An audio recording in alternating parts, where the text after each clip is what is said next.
Hello, it's me, Ricky Lai from the Rick the Lai channel, and I'm here to talk about some negative feelings I've had throughout the year. It's been a very tough year for music. No, it hasn't actually.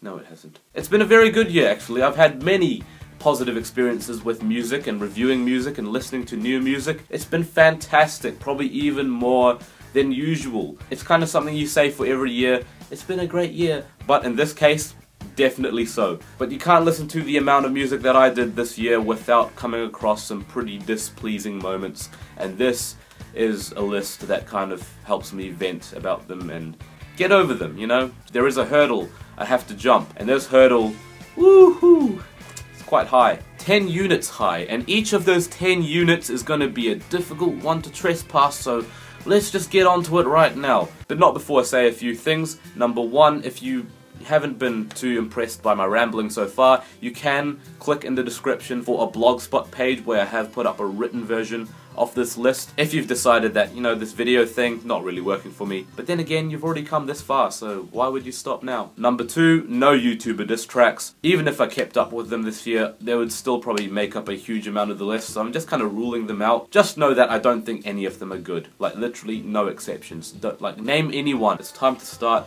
with the list. So at number 10 we have Missio featuring Shug with KDV. Killing Darth Vader with my motherfucking kick drum.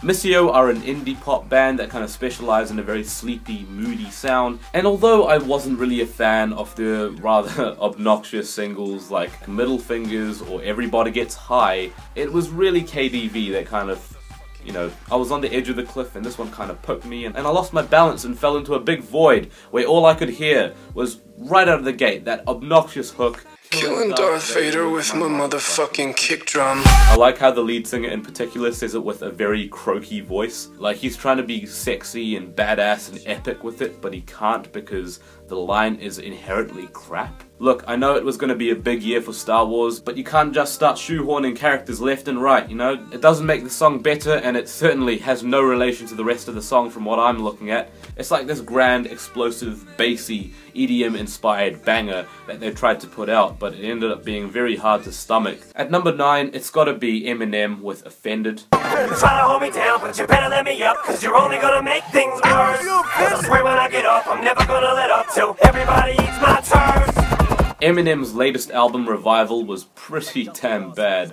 And not that I'm like a hater of Eminem stuff. I have enjoyed a fair few of his songs, and I think the guy is a very technically skilled rapper. But he has very big flaws that have not aged that well. He tried to rekindle this edgy, punchline throwing, vulgar side of himself that has not aged well even on his best projects. And trying to bring it back in 2017 just looks desperate and even cringeworthy when he tries to throw out these offensive punchlines left, right and center. Not even the rhyme schemes or the rapid, fast flows could kind of distract from the very vapid lyrical content here. But what really kind of offended me, and probably not in the way that he would have wanted, was the hook. He takes that little childhood ditty, the one about eating worms. Nobody likes me, everybody hates me, I'm gonna eat some worms. That one. And then kind of plays with it, and as if he hadn't reached a bottom tier of maturity, he says at the end to eat his turds. The rap god told us to eat his turds. Look, I know he's a self-proclaimed rap god, but even the most rhythmical of deities have to have some limits.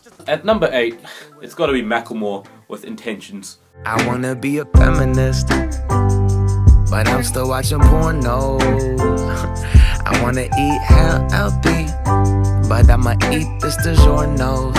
Hey. It's a shy little ballad with a very predictable chord structure, and because it's a very predictable chord structure and a very stripped down guitar song, then it kind of brings a lot of attention to what he's saying. And what he's saying, oh man, I want world peace, but I wanna watch World Star. I know that I should stay home, and I still want to kick it where the girls are. I want to be a feminist, but I'm still watching porno. I want to eat healthy, but I'ma eat this DiGiorno's. I almost screamed. Mind you, Macklemore does put up a very selfless attitude when he addresses these things, these inner dilemmas of his that are clearly very repressed and very hard to address, so it's very brave that he's speaking up about not wanting to watch porno while being a feminist. But to be very fair, he does address things like the eco and the earth and justice and protest marching and stuff like that. He has a very legitimate concern for these things, and he does seem to be kind of hinting at them to make steps towards self-improvement, to kind of say, hey, maybe I should do something about these things. Until the final verse, but I'm okay with who I am today. I'm okay with who I am today. I'm okay with who I am today. I guess nothing got solved after all. And then you'll have commenters and listeners saying, oh, this is so relatable. Not the fact that they're experiencing these like little dilemmas like Macklemore is, but more the fact that they're agreeing that they're not really doing anything about them. I don't know, it just really bothers me more than it should have. And even if you took all of that out of the equation, it's still just a really corny song, so I can't really resist putting it on here. At number 7, Fall Out Boy with Young and Menace.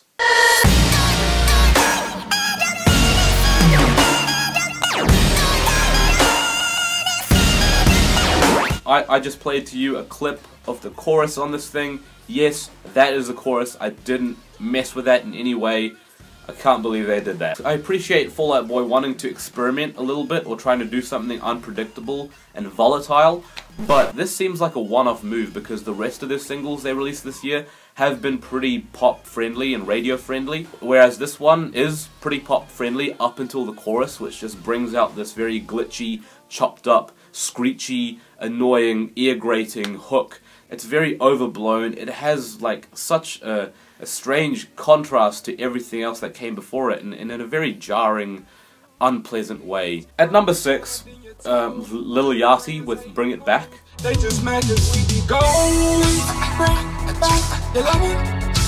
You been gone for too long. You need to bring it back. You been gone for too long. I'll be honest, I wish I could like Lil Yachty, but he makes it very hard to do that. I've never found his auto-tune singing that...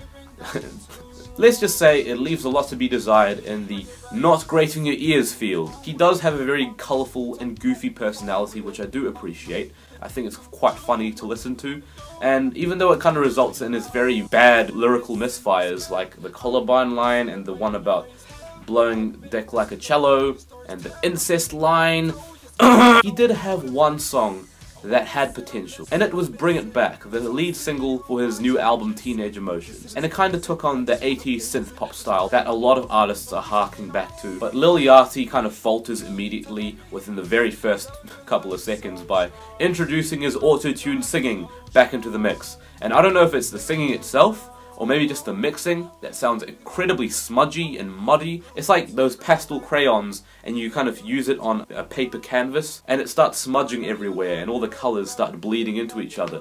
That's what this song sounds like. It sounds like everything is just becoming one big messy puddle of sound. Sometimes there are multiple layers of little boats singing. Again, it all bleeds into each other and it sounds awful. And all throughout the chorus there are really awkward pauses that make the song sound empty and even like unfinished in a way. It's so unpleasant that even the saxophone solo at the end couldn't save it. And you'll know that sometimes the saxophone solo is the best part of the song. We've reached the top 5 now, we're halfway through the list, and here's where the stuff really starts to hit the fan. The stuff hits the fan, you know what hits the fan at this point. All the fecal matter that is about to enter your eardrums right now. Number 5, Arcade Fire with Electric Blue. I wish I didn't have to say that.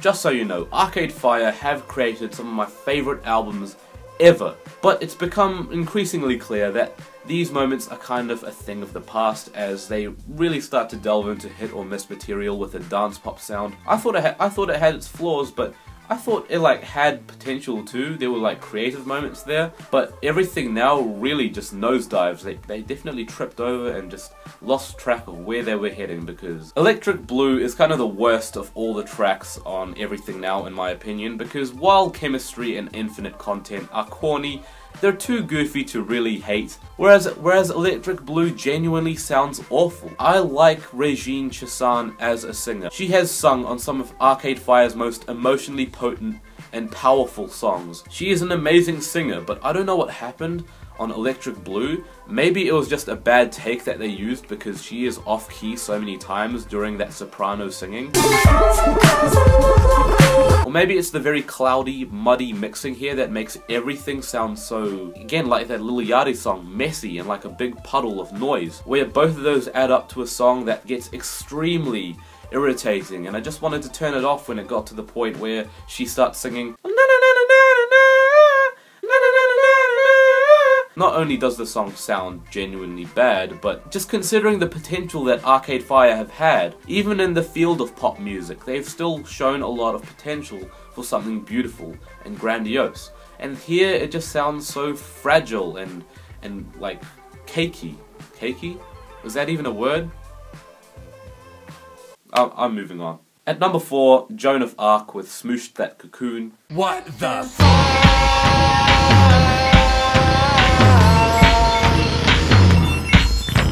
With all the albums that I listened to this year, very few had an opening track that made me immediately want to throw off my headphones because it sounded that bad. Right out of the gate, this thing starts off with the line, "What the fuck?" along with the atonal bleeping and blooping and drumming of what sounds like you drowning in a pool of dial-up modems. And yeah, considering that opening lyric, I'd like to think of this song as one that describes itself within the very first few seconds. That's really all I have to say about the track. It's just genuinely displeasing and disorienting to listen to, and not on it. At number 3 is AJR with I'm Not Famous. Where my haters, I don't got 'em, I'm not famous, no. The pop trio AJR kind of plague their music with this attitude of trying to subvert all the cliches and the tropes and the conceitedness and the fabricated nature of pop culture and celebrity culture and even the music industry in general, which I don't think is an inherently bad thing to cover. I think it can be entertaining to be self-aware and self-critical and kind of even self-deprecating like this song is, and AJR in general, but what AJR do with this attitude is just like try to pretend to be cutting edge with their attitude in their music, but not provide anything at all. It's the equivalent of a chippy packet that looks full, then you open it and realize there's only 3 chips inside. Just considering the amount of times they say I'm not famous as if it's a bragging right. Nobody knows my quirks. I'm not famous. That's my favorite thing, that I'm not famous. Paparazzi, they don't care where I go. Wanna guess why? A song constantly raving on about not wanting to be famous kinda suggests that they want the opposite to be true. I'm sure a dilemma like that would have been great if the song topic hadn't been so blatantly silly. Also, for a song about not having a lot of haters, they certainly seem to be opening themselves up to a lot of them with a song this obnoxious. But then again, you know, this kind of quirky John Bellion-esque production seems to be something that attracts a lot of listeners who want like pop music that is very quirky and just not in the norms right now, doing its own thing and trying to pretend to be outside the conceited and fabricated state of pop culture and celebrity culture. The thing is, AJR, they're like cellophane, you know, they look colourful on the surface, but you can see right through them. At number 2, Chris Brown with Privacy. Ain't nobody here but you and me, licking your private parts, and I know you love your privacy. Look, I don't know anyone who would be disappointed that this song made it onto the list. Like, are there any Chris Brown fans that watch my videos? Are there any Chris Brown fans? How do you even justify lyrics like licking my private parts?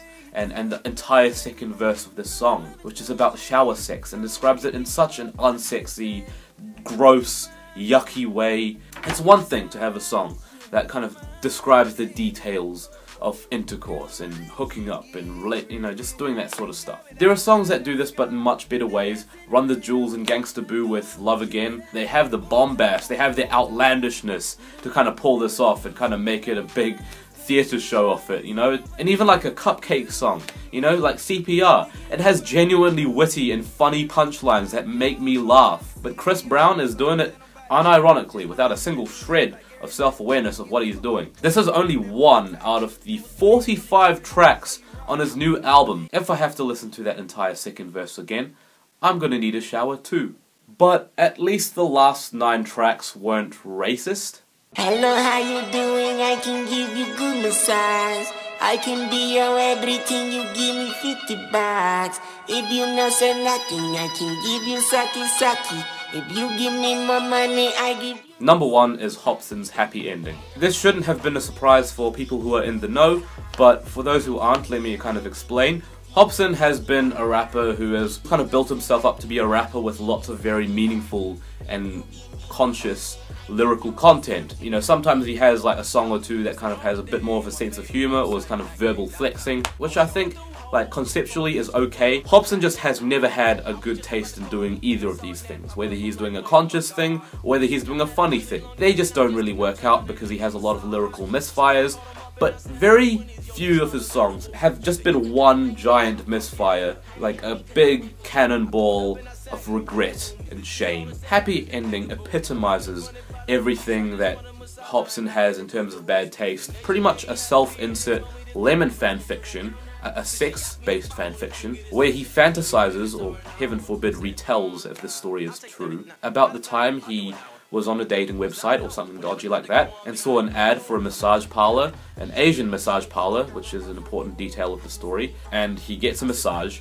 and then because he's feeling a little bit randy, a little bit horny, he pays extra money to get a happy ending service. If you don't know what that is, that's essentially having sex with the masseuse. That's what the song's about. And because Hopsin has never been the most subtle rapper, he kind of goes into all the different details of the tale.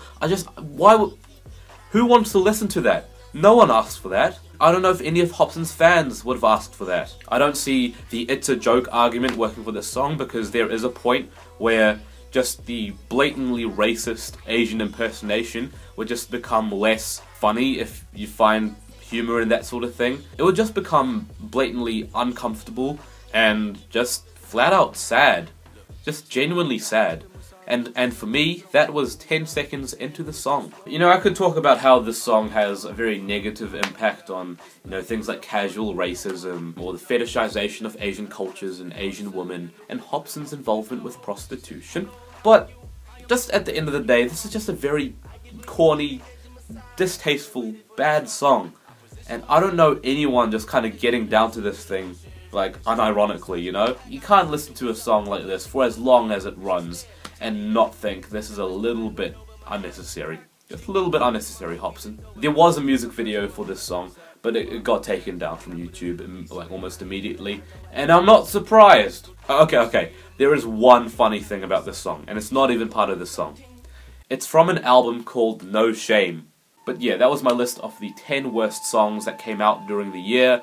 The shower in the background's kind of screeching like a little bit. So I'll just end the video off here. Please be on the lookout for more reviews and lists to kind of end off the year very comfortably and hopefully on a more positive note than before. But for now, this has been Rick the Lie with my list, and I hope you enjoy the rest of your day or night or